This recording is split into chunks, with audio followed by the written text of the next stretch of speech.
Okay, so this is our butterfly box. We're super excited today because Wade was outside looking around in the garden and discovered that we had more caterpillars. We've already raised 2 monarch caterpillars. Yep.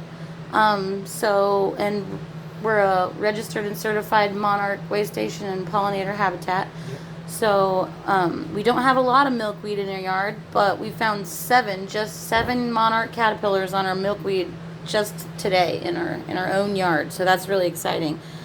Um, anyway, so oh yeah, the Limonitis artemis swallowtail is what we think these are. They could be a different type of swallowtail. Yep. Because we had a tiger swallowtail in the yard. We did. And we've also had the Limonitis artemis ones. Yeah, and the caterpillars are very similar. Yep. So they have chrysalis on to the side. So there's one there, and there's one over here. So they're safe and out of harm's way. They should be okay with monarch cats. There's one down there.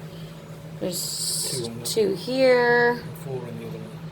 Yeah, and then there's 4 in this one. We got a really, really, really tiny one right down there. We got one there. And where's the other one? One over there on the upside down part of that. Not that leaf. And there's one on the... Yeah, it's on that leaf right there.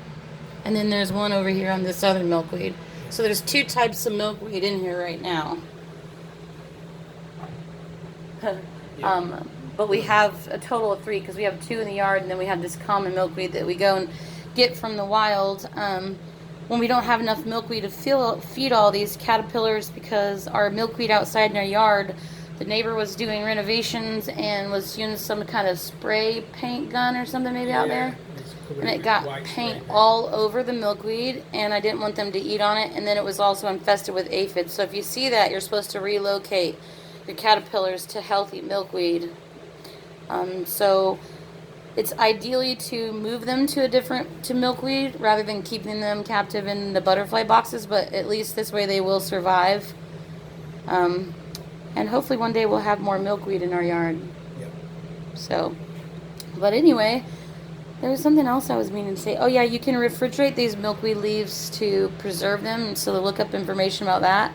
Can clean them off, put them in between paper towels in a Ziploc baggie, and then refrigerate them, and it'll prolong their life so that you can feed the caterpillars as long as you need to. And the sticks are for them climbing up. You can also relocate a chrysalis. Now, I've never relocated one of these swallowtails before, but I did have to relocate 2 of the monarch chrysalises because one thought it was attached to a live leaf, and the leaf was not attached because it was inside the butterfly box, and it enclosed up around the chrysalis. So we had to relocate it so when it does hatch, it can spread its wings. Otherwise, it would have been enclosed inside of a dried, curled up leaf. So anyway, this is what you do. Monarchs are endangered. We're hoping to maybe breed some ladybugs and get a flow hive for bees as well to do our own local honey and get more pollinators out here. Obviously, they're pollinators. Bees are not the only pollinators. Butterflies pollinate as well, and all kinds of other insects. So that's it for now. I said I'd make some pictures and a video, and there you go.